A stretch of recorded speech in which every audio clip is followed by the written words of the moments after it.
আজ পর্যন্ত আপনারা হয়তো অনেক সিরিয়াল অপরাধের গল্প শুনেছেন। কেউ করেছে ভয়ঙ্কর প্রতিশোধ নেওয়ার জন্য, কেউ অর্থের লোভে, আবার কেউ নিজের বিকৃতি মানসিক আনন্দের জন্য। কিন্তু আজ আমি আপনাদেরকে যে ঘটনার কথা বলতে যাচ্ছি সেটি অন্য সব কিছুর থেকে আলাদা। আর এই ঘটনাটি শুধু ভয়ঙ্করই নয়, একই সঙ্গে অনেক বেশি অস্বস্তিকর। এই অপরাধীর টার্গেট ছিল একা থাকা নারী, বিশেষ করে বিধবা কিংবা কম বয়সী মেয়েরা। তবে সবচেয়ে ভয়ঙ্কর বিষয় ছিল অপরাধের আসল উদ্দেশ্য। শুধুমাত্র খুন বা চুরি করাই তার লক্ষ্য ছিল না। সে মূলত ভিকটিমদের অন্তর্বাস বা ব্যক্তিগত পোশাক চুরি করত। মহিলাদের সেই সব পোশাক নিজের কাছে লুকিয়ে রাখা এবং ব্যবহার করার মধ্যেই সে এক অদ্ভুত ও বিকৃতি আনন্দ খুঁজে পেত। আর এই বিকৃতি মানসিকতায় তাকে আরও ধীরে ধীরে ভয়ঙ্কর করে তুলেছিল। 90-এর দশকের মাঝামাঝি সময়ে এই এক ব্যক্তির আতঙ্কে কেঁপে উঠেছিল পুরো কর্ণাটক। অবস্থা এতটাই খারাপ হয়ে গিয়েছিল যে দিনের বেলাতেও নারীরা নিজেদের ঘরে নিজেদেরকে নিরাপদ মনে করতেন না। সামান্য কোনো শব্দ শুনতেই মানুষ আতঙ্কিত হয়ে উঠত। এমনকি দুপুরের রোদের মধ্যেও অনেক বাড়ির জানালার পর্দা টেনে রাখা হতো। সন্ধ্যার পর মেয়েদের একা বাইরে বার হওয়া প্রায় পুরোপুরিভাবে বন্ধ হয়ে গিয়েছিল। কিন্তু কে ছিল এই ভয়ঙ্কর মানসিকতার মানুষটি, এবং কোন অন্ধকার এবং বিকৃতি তাকে এতটা নিষ্ঠুর এবং হিংস্র করে তুলেছিল? আর একটা জিনিস, সবথেকে বড় রহস্য লুকিয়েছিল তার নিজের পরিচয়ের মধ্যে। কারণ এই মানুষটার আসল পরিচয় জানার পর সমাজ আর আইনের প্রতি আপনারও বিশ্বাস নড়বড়ে হয়ে উঠতে পারে। আপনি বুঝতেই পারবেন না আসলে কাকে বিশ্বাস করা উচিত আর কার উপরে ভরসা করা নিরাপদ। প্রিয় দর্শক, আজ আমি আপনাদের সামনে এমন একটি ঘটনা তুলে ধরতে যাচ্ছি যা শুনলে আপনারাও শিউরে উঠতে বাধ্য হবেন। স্বাগতম, আমি শাহিদ। আজকের এই রহস্যময় এবং ভয়ঙ্কর কেসটি শুরু করার আগে আপনাদের কাছে একটা ছোট্ট অনুরোধ। যারা এখনও আমাদের এই চ্যানেলটিকে সাবস্ক্রাইব করেননি তারা প্লিজ চ্যানেলটিকে সাবস্ক্রাইব করে নেবেন, যাতে এমন রোমাঞ্চকর ভিডিওগুলো আপনাদের কাছে নিয়মিত পৌঁছে দিতে পারি। তাহলে চলুন শুরু করা যাক। 90-এর দশকের মাঝামাঝি সময় কর্ণাটকের চিত্রদুর্গ জেলা তখনও ছিল একটা শান্ত মফস্বল শহর। মফস্বল কেন বললাম? কারণ সেই সময় এখনকার মতো এতটা উন্নত হয়নি। কারণ ওখানে এখনকার মানুষের জীবন যতটা সচ্ছল, তখন অতটা সচ্ছল ছিল না। কিন্তু তখনকার ওই শান্ত পরিবেশের আড়ালেই ধীরে ধীরে জন্ম নিচ্ছিল এক ভয়ঙ্কর অন্ধকার। 1996 সালের নভেম্বর মাসের এক বিকাল। সূর্য তখনও পুরোপুরিভাবে ডুবে যায়নি, তবে চারপাশের আকাশ ধীরে ধীরে অন্ধকার হয়ে আসছিল। আর ঠিক সেই সময় চিত্রদুর্গের কেইবি কলোনির একটি নির্জন রাস্তা দিয়ে নিজের বাবার সঙ্গে হেঁটে বাড়ি ফিরেছিলেন 17 বছর বয়সী এক কিশোরী, যার নাম ছিল গীতা। হাঁটতে হাঁটতে রাস্তার পাশের একটি দোকানে কিছু প্রয়োজনীয় জিনিস কেনার জন্য গীতার বাবা কয়েক মুহূর্তের জন্য থেমে যান এবং তিনি গীতাকে বলেন সে যেন একটু সামনে এগিয়ে যায়। আর বাবার কথা মতো গীতা সেই নির্জন ফাঁকা রাস্তা ধরে ধীরে ধীরে সামনে হাঁটতে শুরু করে। চারপাশে তখন এক অদ্ভুত নীরবতা বিরাজ করছিল। ঠিক সেই সময় গীতা খেয়াল করে উল্টো দিক থেকে একটা মানুষ তার দিকে এগিয়ে আসছে। অল্প আলোয় শুধু এতটুকুই বোঝা যাচ্ছিল লোকটার মাথায় একটা টুপি ছিল। প্রথমে বিষয়টিকে স্বাভাবিক মনে হয়েছিল, কিন্তু গীতা যত সামনের দিকে এগোচ্ছিল লোকটার হাঁটার গতিও তত দ্রুত হয়ে যাচ্ছিল এবং এইভাবেই লোকটা ধীরে ধীরে একদম গীতার কাছাকাছি চলে আসে। আর সেই লোকটার কাছে চলে আসা দেখে গীতার বুকের ভেতরটা তখন এক অজানা ভয়ের আশঙ্কায় কাঁপছিল। কিন্তু অবাক করার বিষয় হলো এত কাছাকাছি আসার পরেও লোকটা সে সময় গীতাকে কিছুই বলল না, বরঞ্চ চুপচাপ তার পাশ কাটিয়ে সামনে চলে যায়। এরপরে গীতা একটু স্বস্তির নিঃশ্বাস ফেলল। সে ভাবল তার ভাবনাটাই ভুল ছিল এবং সে সামনে তাকিয়ে দেখে সেই লোকটাকে আর দেখা যাচ্ছে না। কিন্তু সেই স্বস্তি টিকেছিল মাত্র কয়েক সেকেন্ডের জন্য। আর কয়েক সেকেন্ড পরেই পিছন থেকে জুতোর একটা খসখস শব্দ শুনে গীতা পিছনে ঘুরে তাকায়। আর তাকানো মাত্রই তার শরীর ঠান্ডা হয়ে যায়। সে দেখতে পেল সেই টুপি পরা লোকটাই এবার আবার তার পিছু নিয়েছে এবং এই দৃশ্য দেখার পর গীতা তার হাঁটার গতি আবার বাড়িয়ে দেয়। কিন্তু অদ্ভুতভাবে পেছনের লোকটার পদক্ষেপের গতিও ঠিক একইভাবে বেড়ে গেল এবং সেই ভয়ঙ্কর মুহূর্তের চরমে পৌঁছে গিয়ে গীতা এবার সেই নির্জন রাস্তা ধরে দৌড়াতে শুরু করে। কিন্তু লোকটা ছিল যেন একজন পাকা শিকারীর মতো দ্রুত এবং খুবই চতুর। গীতা মাত্র কয়েক হাত দৌড়ে যাওয়ার পরপরই সেই লোকটা গীতাকে পিছন থেকে শক্ত করে জাপটে ধরে এবং এত জোরে গীতাকে জাপটে ধরে যেন মনে হচ্ছিল সেই লোকটার শরীর থেকে হিংস্রতা আর রাগ বেরিয়ে আসছিল। সে গীতাকে মাটিতে চেপে ধরে নিচু স্বরে বলল, নিজেকে খুব চালাক ভাবো, তাই না? কি ভেবেছিলে আমার হাত থেকে বাঁচতে পারবে? এই কথা বলেই সে 2 হাত দিয়ে গীতার গলা শক্ত করে চেপে ধরে যাতে সে কোনোভাবেই চিৎকার করতে না পারে। এরপরে শ্বাস প্রশ্বাস না নিতে পেরে গীতা ছটফট করতে থাকে। নিজেকে বাঁচানোর জন্য সে প্রাণপণ চেষ্টা করছিল। সে চেষ্টা করছিল লোকটার চোখে মুখে আঘাত করার, কিন্তু সে কোনোভাবেই পেরে উঠছিল না। আর সেই ধস্তাধস্তির মাঝেই হঠাৎ করে লোকটার মাথার টুপিটা মাটিতে পড়ে যায়। আর ঠিক সেই মুহূর্তে হালকা আলোর মধ্যে গীতা সেই লোকটার মুখ একদম স্পষ্টভাবে দেখে ফেলে। সেই নিষ্ঠুর চেহারাটা তার মনে গভীরভাবে গেঁথে যায়। আর ঠিক যখন গীতার নিঃশ্বাস একেবারে পুরোপুরিভাবে বন্ধ হয়ে আসছিল, তখনই সেখানে এসে পৌঁছান তার বাবা। মেয়েকে খুঁজতে খুঁজতে পিছন দিকে এসে তিনি এই ভয়ঙ্কর দৃশ্য দেখেই আর এক মুহূর্ত দেরি করেননি। রাস্তা থেকে একটা ভারী পাথর তুলে তিনি সজোরে আঘাত করেন সেই আক্রমণকারীর পিঠে। হঠাৎ হওয়া এই আঘাতে লোকটার হাতের চাপ কিছুটা কমে যায়। বাবার এই সাহস দেখে মরতে বসা গীতাও ভিতরে কিছুটা শক্তি ফিরে পায় এবং সে দেরি না করে হাতের কাছ থেকে একটা ধারালো পাথর তুলে নেয় এবং তার শরীরের সমস্ত শক্তি দিয়ে সেই পাথরটি সেই লোকটার মুখ লক্ষ্য করে ছুঁড়ে মারে এবং পাথরটা সরাসরি সেই লোকটার মুখে লাগার সঙ্গে সঙ্গে তার মুখ ফেটে রক্ত বার হতে শুরু করে এবং হতভম্ব হয়ে অবস্থায় সেই লোকটা গীতাকে ছেড়ে অন্ধকারের মধ্যেই দৌড়ে পালিয়ে যায়।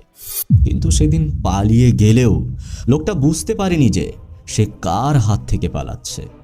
যে মেয়েটিকে সে দুর্বল ভেবেছিল, সেই 17 বছর বয়সী গীতাই এবার তার জীবনের সবচেয়ে বড় বিপদ হয়ে উঠতে চলেছিল। আর এটা তার প্রথম অপরাধ ছিল না।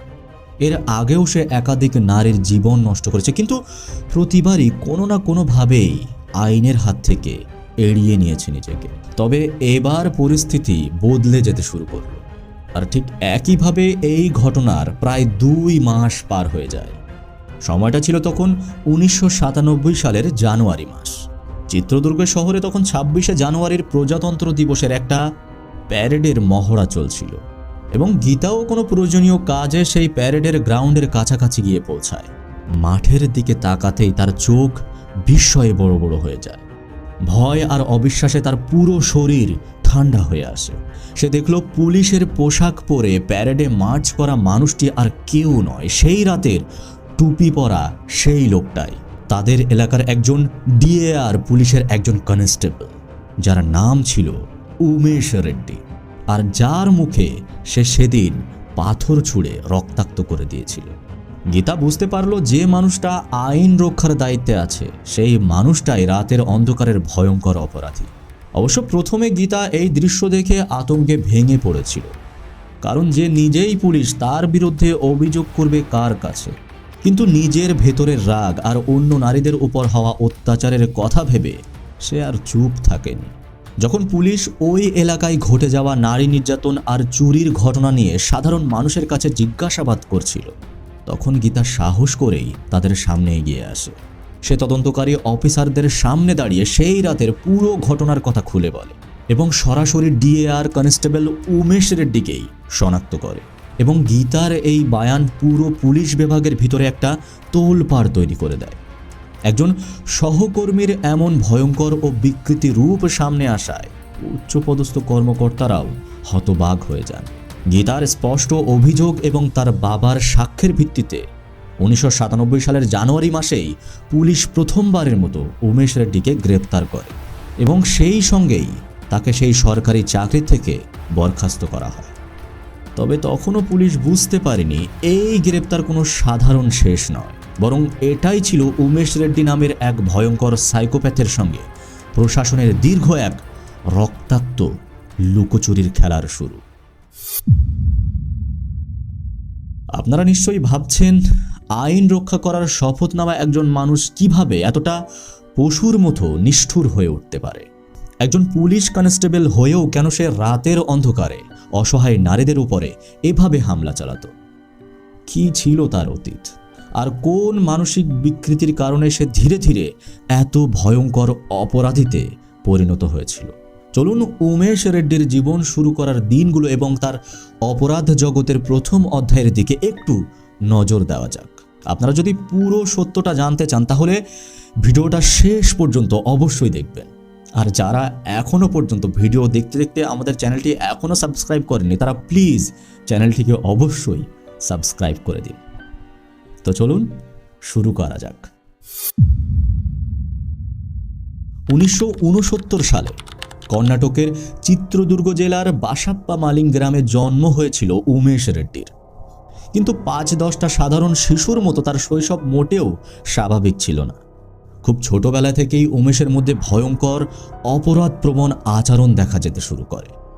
গ্রামের ফসল ক্ষেত থেকে ফসল চুরি করা, মাঠ থেকে ছাগল চুরি করে রাতে অন্ধকারে অন্য গ্রামে বিক্রি করে আসা, এসব তার প্রতিদিনের কাজ ছিল। এমনকি স্কুলে গিয়ে বন্ধুদের খাতা কলম বা অন্যান্য জিনিস করাতেও সে নিজেকে বিরত রাখতে পারেনি।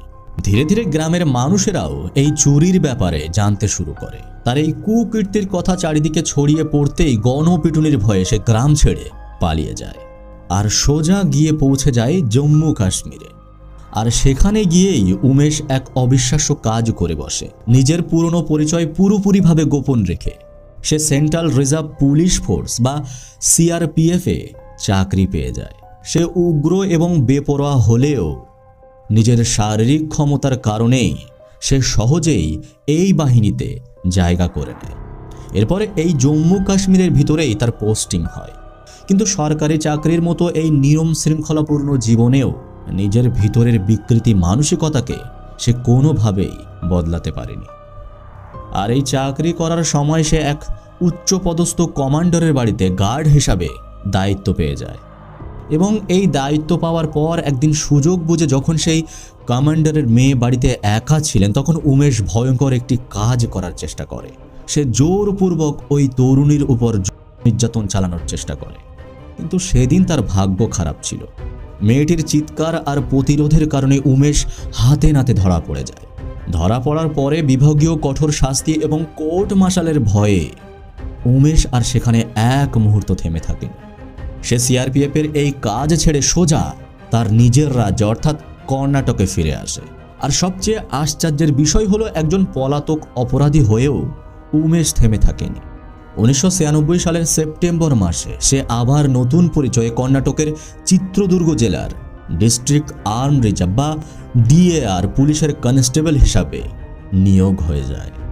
অবশ্য সেই সময়ে আজকের মতো এত উন্নত বা বায়োমেট্রিক সিস্টেম ছিল না, আর সেই সুযোগটায় সে পুরোপুরিভাবে কাজে লাগায়।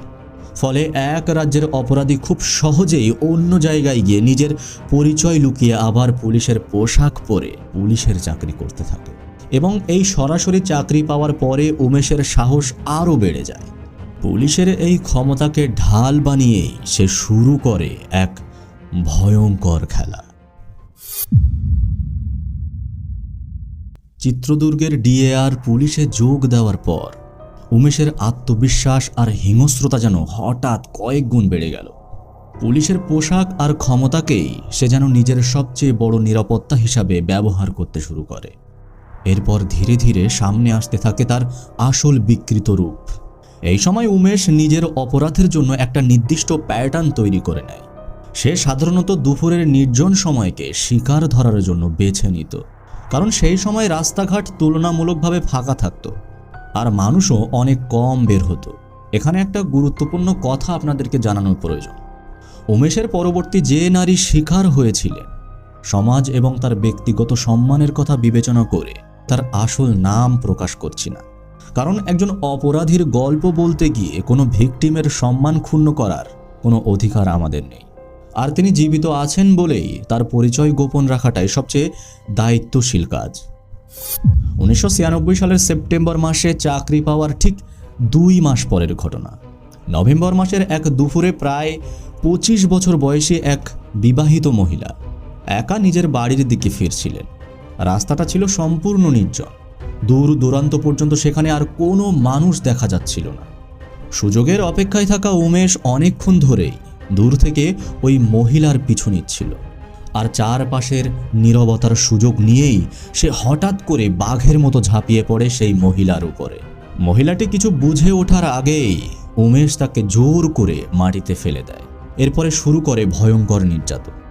কিন্তু উমেশের বিকৃতি শুধুমাত্র এখানেই থেমে থাকেনি। সে অত্যন্ত নির্মমভাবে ওই মহিলার শরীরের পোশাক একে একে ছিঁড়ে ফেলতে শুরু করে, এমনকি শরীরের শেষ অন্তর্বাসটুকু জোর করে খুলে নেয়। এরপরে সেই মহিলার গহনাগুলোকেও টেনে হিঁচড়ে খুলতে থাকে। সবকিছু ছিনিয়ে নেওয়ার পর সেই অসহায় মহিলাকে নির্জন রাস্তায় অপমানিত এবং ভাঙা অবস্থায় ফেলে রেখে উমেশ সেখান থেকে পালিয়ে যায়। তার উদ্দেশ্য ছিল খুবই পরিষ্কার। সে জানত সমাজের ভয় আর আত্মসম্মানের কারণে অধিকাংশ নারী এই ঘটনার পর প্রকাশ্যে সাহায্য চাইতে পারবে না। আর ঠিক সেটাই ঘটেছিল। লোকলজ্জা আর সমাজের ভয়ে সেই ভেঙে পড়া মহিলাটি থানায় গিয়ে কোনো লিখিত অভিযোগ করার সাহস পাননি।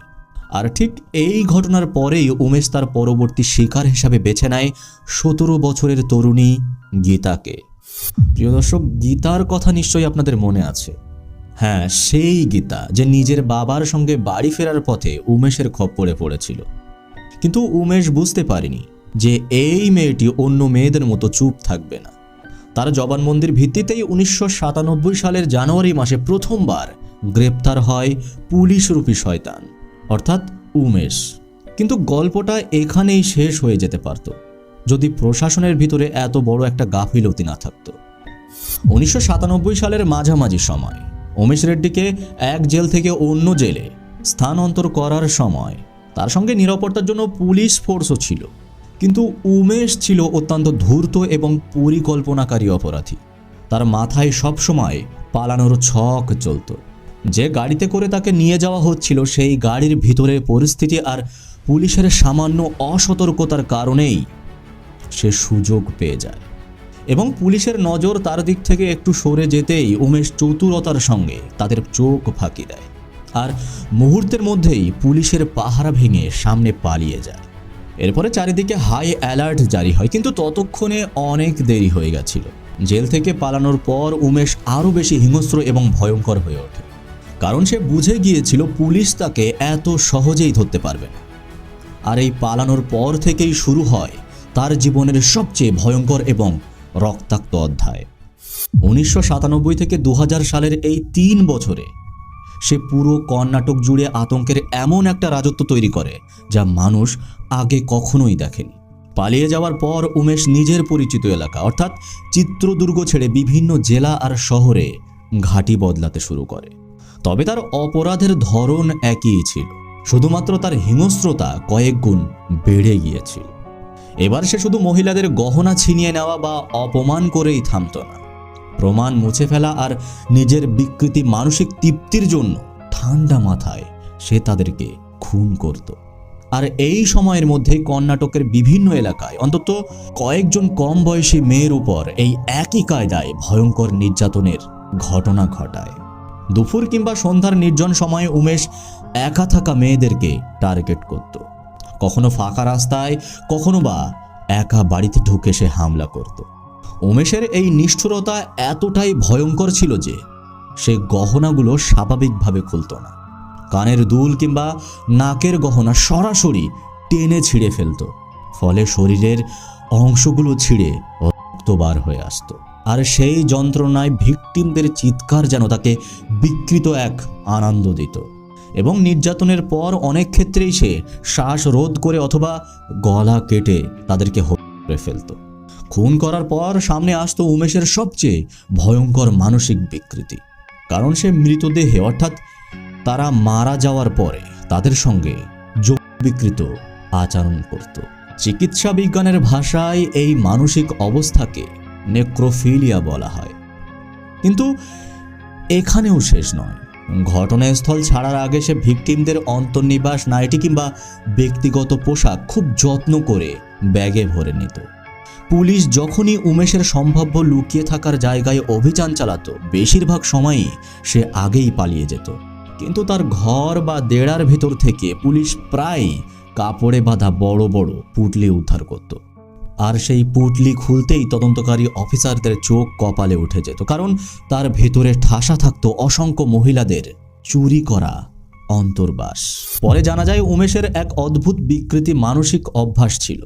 সে রাতে মহিলাদের অন্তর্বাস পরে ঘুমাতো এবং সেখান থেকেই সে নাকি মানসিক ও উত্তেজনা অনুভব করত।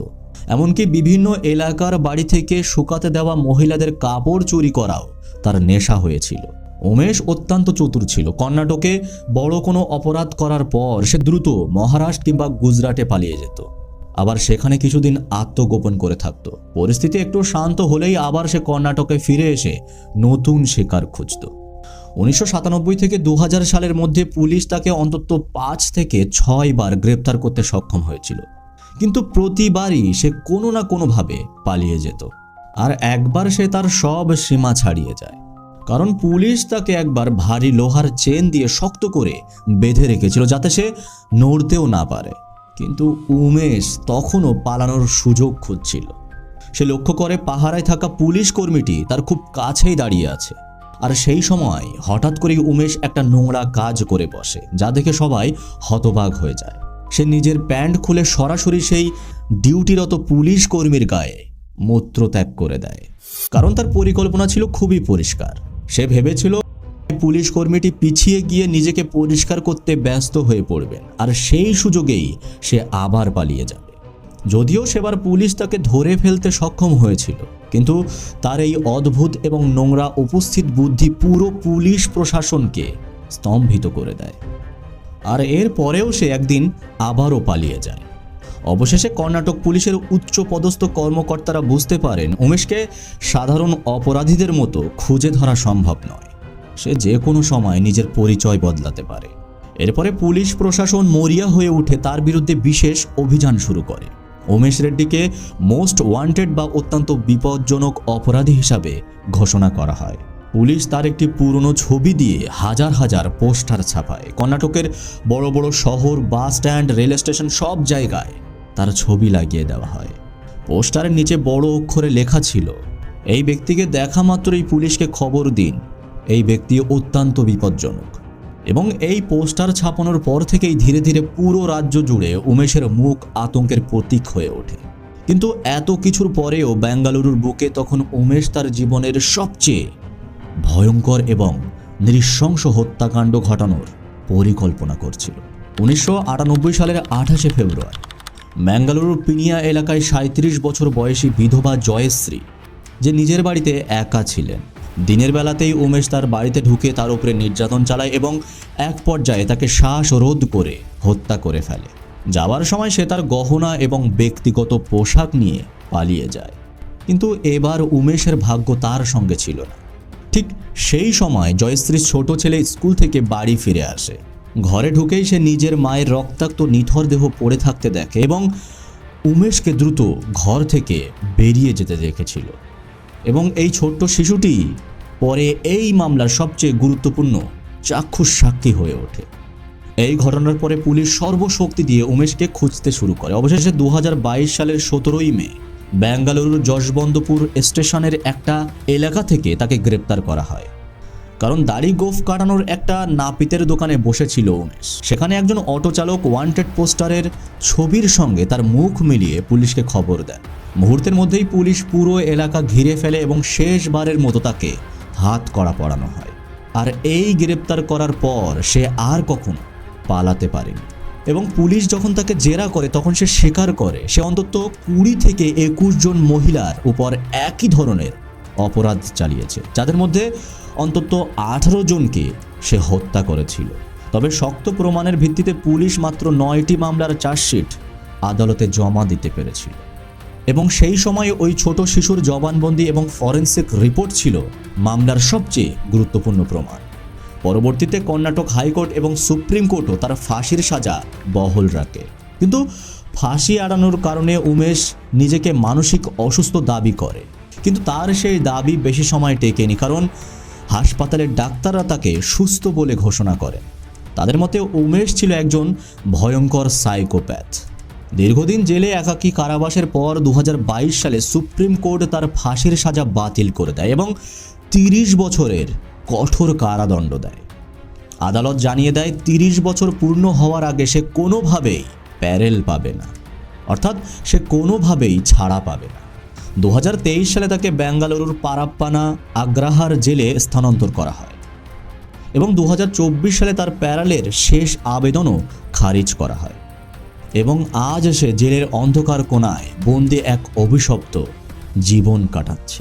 প্রিয় দর্শক, পুরো ঘটনাটি বিশ্লেষণ করার পর আমি শুধু এতটুকুই বলতে চাই, সমাজে কোনো অন্যায় ঘটলে আমরা অনেক সময় লোকলজ্জা আর মান সম্মানের ভয়ে চুপ করে থাকি, কিন্তু আমাদের এই নীরবতাই অনেক সময় অপরাধীদের আরও ভয়ঙ্কর হয়ে ওঠার সুযোগ দেয়।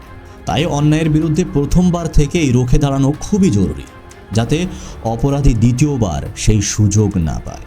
যে কোনো অপরাধের মুখোমুখি হলে ভয় কাটিয়ে তাকে আইনের আওতায় আনা আমাদের সবার দায়িত্ব। আপনারা কি মনে করেন?